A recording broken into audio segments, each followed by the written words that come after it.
Hello again, and welcome to another video. Today we are going to be talking again about psychopaths. So without further ado, I'm going to go ahead and get us started.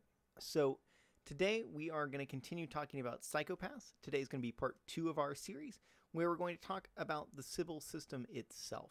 Last time we talked about the actual physical psychopaths, the system that goes into it. Today we're going to talk about the system that helps govern and create that data. Now, much like last time, I would caution you that this will contain spoilers for the series. It'll contain significant spoilers for season 1, the movie, all the subsequent seasons potentially as well, though I can't give you specifics about those things. But I will say that if you are not, it's not something you're interested in or something you haven't seen before, I would hold off on it unless you already know all of the details here. But anyway, I'm going to go ahead and get us started.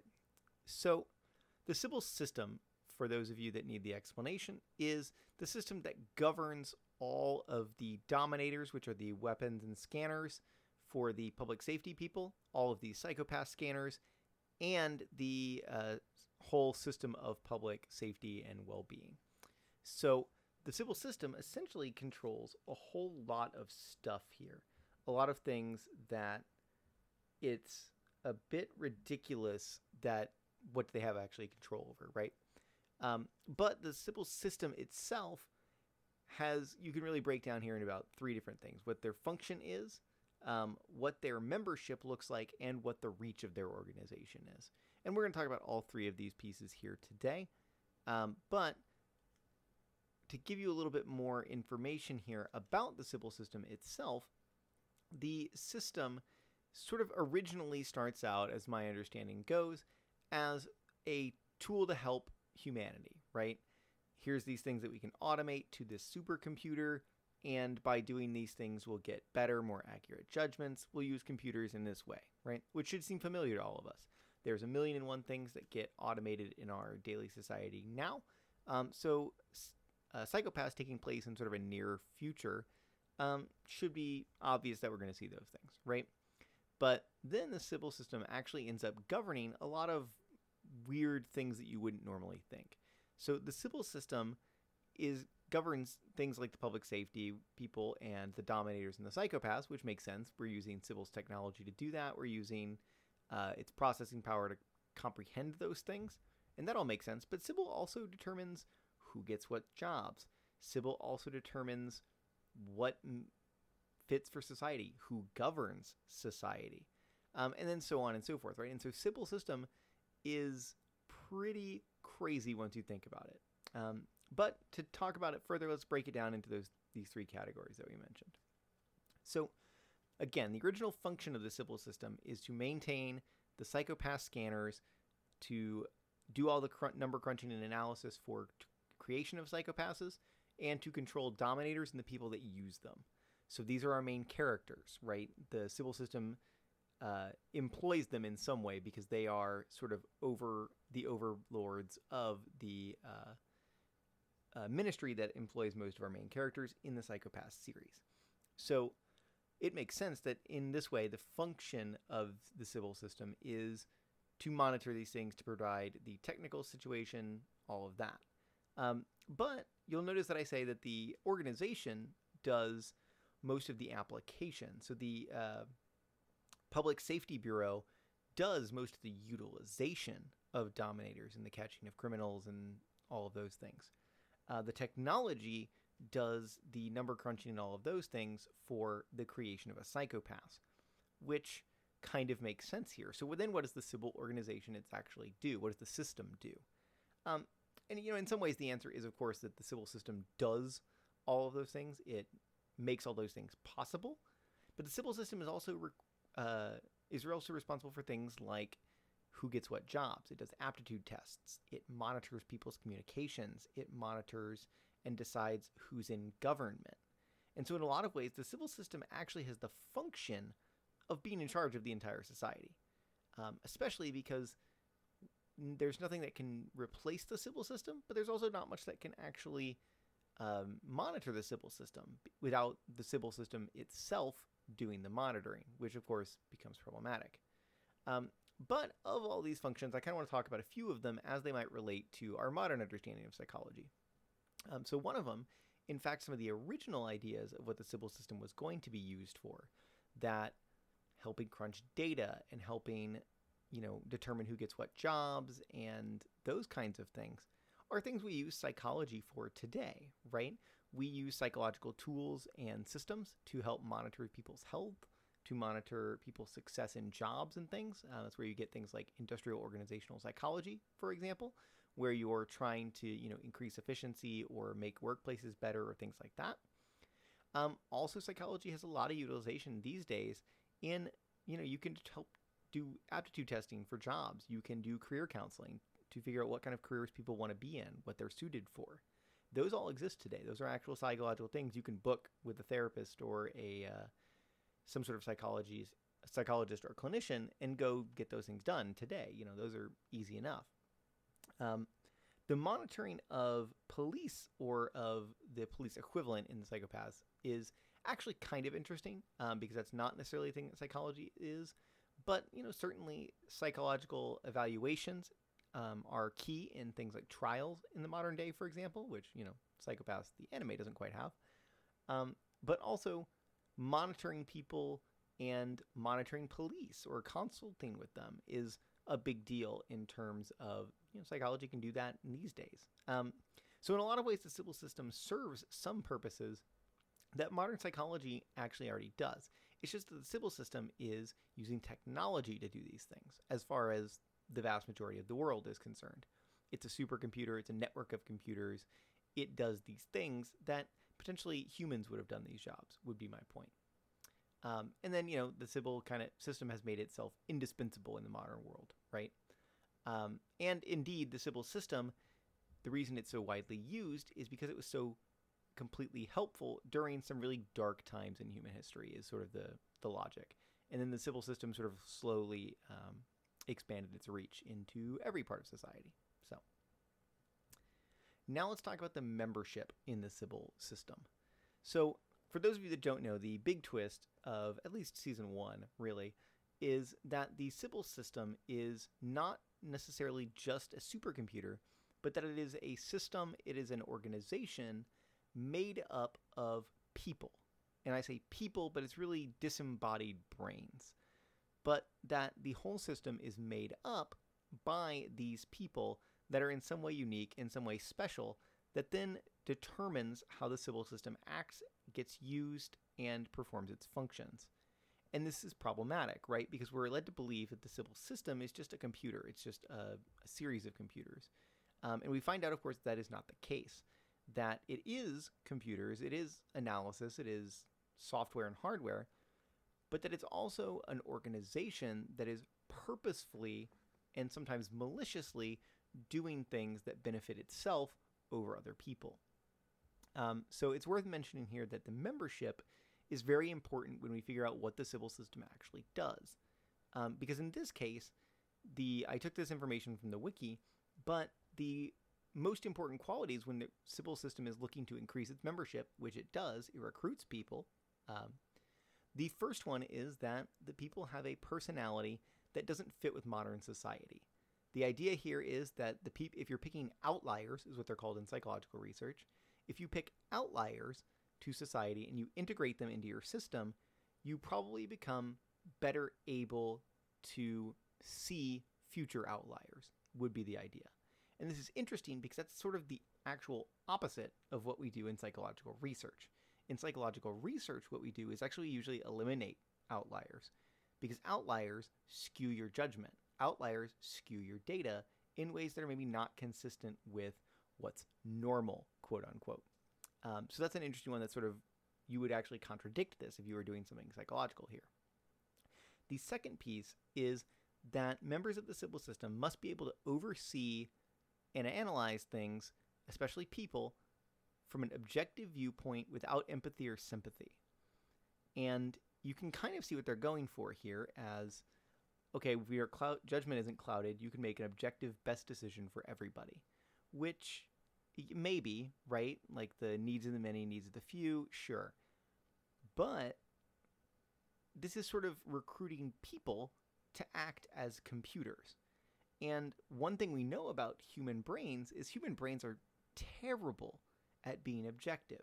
They're terrible at understanding things in ways that are not influenced by past events, that are not influenced by personal feelings. And so I get what they're going for here, right? You try to get these most objective people, and then you make the world a better place, hopefully. But that's not actually borne out by psychology. There's a million different studies of people that think they're acting objectively, and they're absolutely not. In fact, they're acting in a very self-serving kind of way, right? The last piece of the Sibyl system for recruitment is that you must be criminally asymptomatic in a way that cannot be read by the Sibyl system. So this is actually relevant to the first season of the anime, in which we meet a character for the first time who is criminally asymptomatic. And the idea here is that if you recruit these outliers, you recruit these people who can't be measured by the system, you're better able to account for variances, but you're also limiting what those people can do, right? By taking the people that the system doesn't work for or that the system doesn't work on, you maybe get a different perspective in how the system should move forward, which, again, kind of makes some sense here. But the problem is that the Sibyl system is very limited already.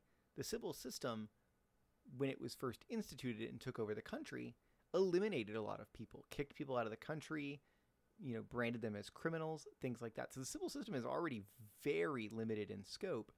And then you're basically recruiting people to make it better. But the thing is, you're only recruiting a specific kind of person.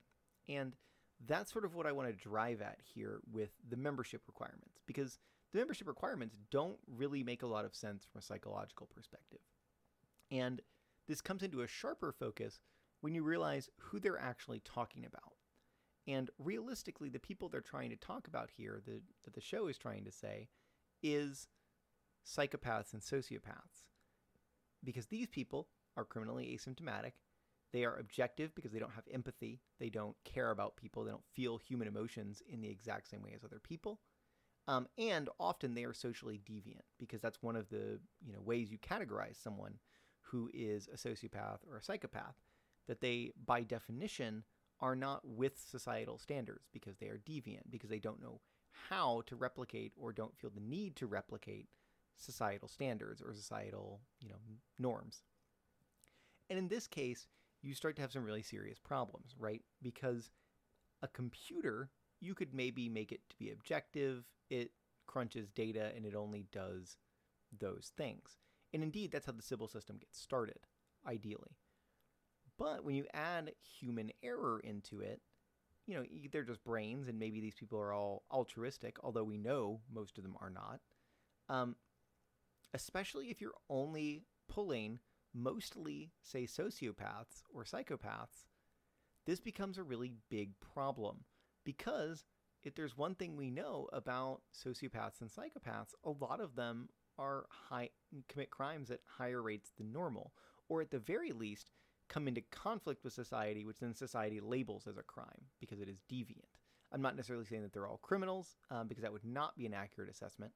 But, for example, there are studies done on prison populations where if you give them measurements or measures that see whether they're psychopaths or not, or sociopaths, the majority of people in prison populations come back as sociopaths because, partially, they're already deviant. They've already broken the rules of society, which is part of the measurement.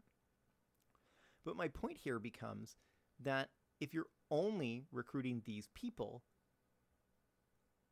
eventually the majority opinion, the draw is going to be towards the things that favor or that are more common in these people's brains, in this thinking. And a lot of people that are psychopaths or sociopaths are often not altruistic, are often not thinking of what's best for the world. Often they're very focused on their short-term gain. Often they're very focused on using other people to get what they want. And indeed, I think that's what we see with the Sibyl system, right? It uses all of Japanese society to further its own goals. It uses other societies to further its own goals, including some really horrible people.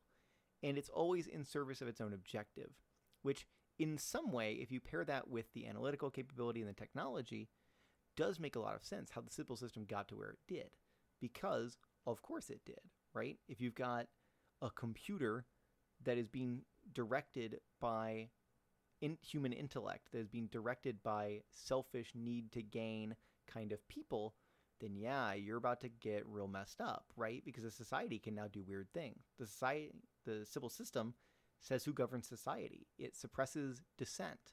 It is able to hide itself and deceive people. And there's no oversight, so no one knows the actual truth, or at least very few people do, right? And, I could go on a million years about this because there's a lot of interesting thought and idea past psychology about, like, what would a society governed by psychopaths look like? But that's maybe a topic for a different day and a different person, because I am not a philosopher per se. So we'll move on here, but just to stand in and say I could talk a lot about it. So the last thing I want to list off here is the reach of the Sibyl System. So we're most familiar with the reach of the Sibyl System through the the Ministry of Welfare, Public Safety Bureau, all that. And, these are police, basically, right?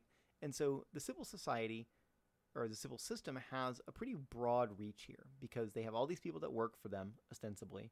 They have all of the psychopaths technology, the dominators, all of that stuff. And that's a very long reach. And that's just the active parts that we are shown in the show. Because in fact, their reach is much further. They determine who gets what job. They determine who becomes leaders of the government. And they determine who gets suppressed. And the problem is that there is no oversight. Because, like, if you're a politician that got selected to be a politician by the system, are you going to speak ill of the Sibyl System? Well, absolutely not, right? And maybe there isn't an implicit threat by the system to politicians in this way, but the politicians are going to keep the status quo because it benefits them, right? And if you speak out against it, if you become, some sort of, I don't know, say you're in high school and you are a rebel and you say the system is terrible and all of that, maybe the Sibyl System will just decide you don't get a job. It'll decide that you go to prison, for example. And these are really big problems, right? That the Sibyl System's reach is much further than I think people realize.